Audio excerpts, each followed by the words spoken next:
Dristi membawa kabar baik kepada keluarganya, bahwa dia lulus dan akan melanjutkan kuliah. Dia juga memberitahu Niranjan. Setelah itu nenek datang dan hendak memberkatinya dengan suapan kue, namun Nirjan enggan memakannya. Suasana jadi tegang. Melihat itu, Distri langsung mengalihkan ketegangan itu dengan menyuapi Pak Niranjan. Ayah Dristi datang memotong pembicaraan kebahagiaan mereka dengan mengatakan akan menikahkan Dristi dengan segera. Dristi dan semua pun kaget. Niranjan mencoba untuk membuat dia berubah pikiran dengan macam alasan.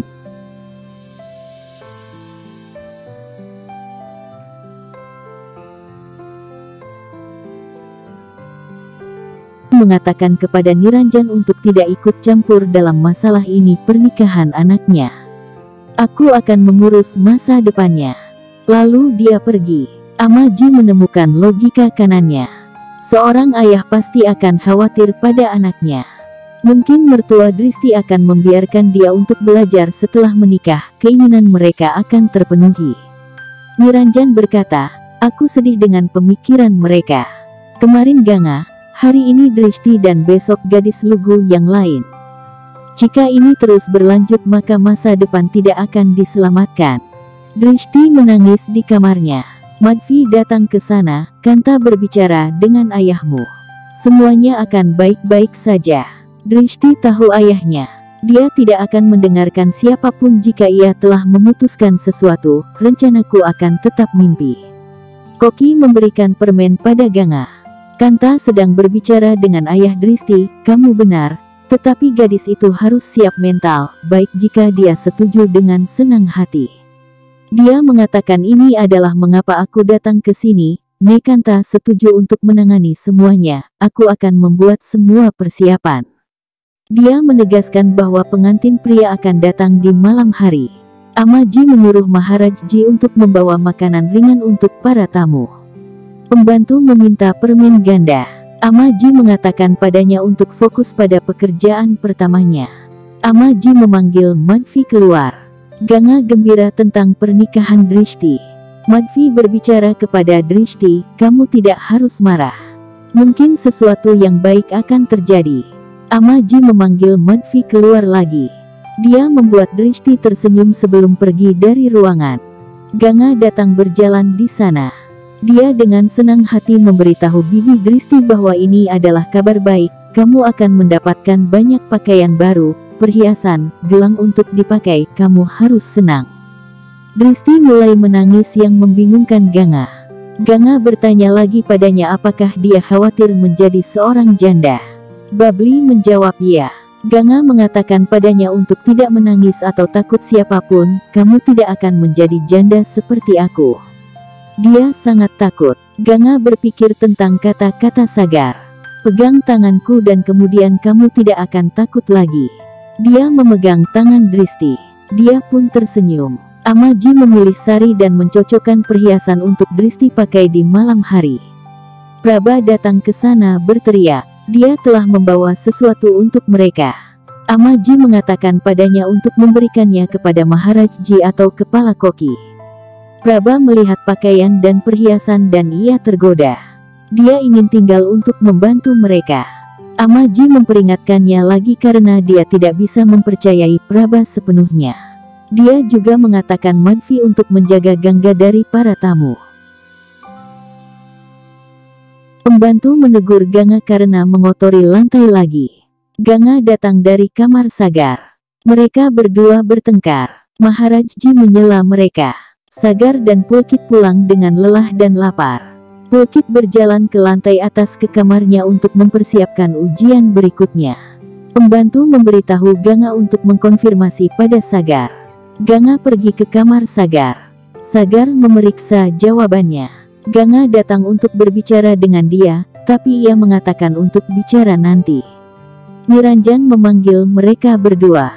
Pulkit pergi untuk bersembunyi di kamar kecil. Dia mengatakan Sagar menanyakan tentang pelajarannya sekolahnya. Niranjan menjelaskan jawabannya tentang perputaran bumi dan gravitasi sampai Sagar memahaminya. Dia dengan menganalogikan Sagar sebagai bumi, Ganga menjadi bulannya. Ganga telah mendengarkan mereka berdua sampai dia merasa terhibur. Sagar berjalan setelah ayahnya. Pembantu hampir sekitar berbenturan dengan Ganga. Ganga mengatakan kepadanya bahwa aku tidak melihat ada orang. Sagar memanggilku bulan. Pembantu tidak mengerti dan memahami apa maksudnya. Ganga mengambil susu untuk Sagar. Aku akan melakukan semua pekerjaannya dari hari ini. Maharajji memberikan baki kepadanya ragu-ragu. Madvi menyiapkan Dristi. Dristi bertanya pada Amaji, apakah pernikahan ini benar-benar penting? Amaji mengangguk. Dia pergi keluar untuk memeriksa persiapan. Sagar bertanya-tanya mengapa paman berteriak. Itu mengganggu. Ganga mengatakan kepadanya tentang laki-laki yang datang untuk melihat Dristi. Pembantu menjelaskan ritual kepadanya. Sagar menyebutnya ujian. Pembantu memberitahu Ganga untuk keluar dan tidak mengganggu Sagar. Sagar mengatakan padanya untuk membiarkan Ganga tinggal di sini. Dia tidak menggangguku. Pembantu pergi. Sagar berpikir tentang laki-laki itu. Baik sahabat. Singkat cerita, pada hari kemarin tamu dari keluarga calon pengantin pria datang. Aksai calon pengantinnya. Dristi tidak menyukainya karena dia ingin melanjutkan sekolahnya. Dia sengaja menumpahkan kopi untuknya, sehingga kemarahan ayahnya pun tumpah padanya. Ganga menjadi lautan curhat Dristi pada saat itu. Ini adalah hidupku tapi orang lain yang mengambil semua keputusan bagiku. Mungkin ini adalah apa yang terjadi dengan setiap gadis, tidak ada yang berpikir tentang apa yang dia inginkan. Baoji ingin persatuan ini untuk bahagia, tidak peduli apa yang aku katakan. Ayah Dristi memutuskan untuk berbicara tentang apa semua yang akan diberikan dalam pernikahan. Niranjan tidak setuju. Mas kawin yang salah. Aku tidak bisa membiarkan sesuatu yang salah terjadi di rumahku. Orang tua Aksai memberitahu mereka bahwa Aksai juga terhadap mahar. Dia akan marah jika dia tahu bahwa kita sedang berbicara tentang hal itu. Dia adalah anak kami ingin pernikahan yang baik. Niranjan merasa baik. Ibu Aksai mendengar dari Aksai jika dia suka Dristi atau tidak. Sagar pergi dari kamar ketika Dristi datang ke sana. Ganga menemui Sagar. Dia menolak untuk pergi bersamanya. Aksai mengatakan Dristi tentang Delhi. Ini adalah kota yang sangat baik dan itu berarti kebebasan. Aku satu-satunya anak dari orang tua aku, jadi aku datang kembali ke sini.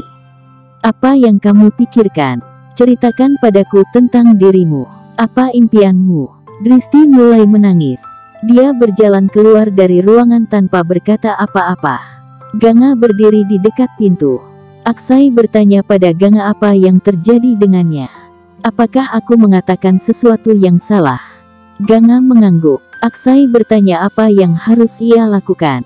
Dia melipat tangannya di hadapannya. Silahkan memberitahu semua orang bahwa kamu tidak ingin menikahinya. Kamu anak laki-laki sehingga mereka akan mendengarkanmu. Sagar bertanya pada Ganga apakah semuanya baik-baik saja. Dia menyatakan bahwa sesuatu tidak beres. Dia merayuku untuk menikahiku.